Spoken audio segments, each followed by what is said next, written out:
ఇవాల్టి ముఖ్యాంశాలు. తిరుమల శ్రీవారిని దర్శించుకున్న సీఎం రేవంత్ రెడ్డి ఉదయం కుటుంబ సమేతంగా తిరుమల శ్రీవారిని దర్శించుకుని మొక్కులు చెల్లించుకున్న సీఎం హోదాలో శ్రీవారిని రేవంత్ రెడ్డి దర్శించుకోవడం ఇదే తొలిసారి కావడం విశేషం.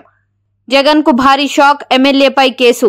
ఈవీఎం ధ్వంసం ఘటనపై EC serious. YCP MLA Pinnelli రామకృష్ణారెడ్డిపై కేసు నమోదు. పరారీలో ఎమ్మెల్యే. ఈవీఎం ధ్వంసంపై స్పందించిన సీఈఓ. పోలింగ్ రోజు మాచర్లలో 7 ఘటనలు జరిగాయని, ఈవీఎంలు ధ్వంసం చేశారని, ఈవీఎం ధ్వంసం చేసిన డేటా భద్రంగా ఉందని ప్రకటన.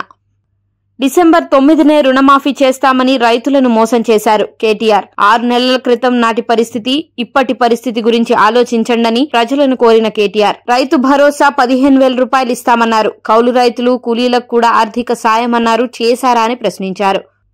టీజీఆర్టీసీగా మారనున్న టీఎస్ఆర్టీసీ త్వరలో లోగోలో మార్పులు ప్రకటించిన అధికారులు.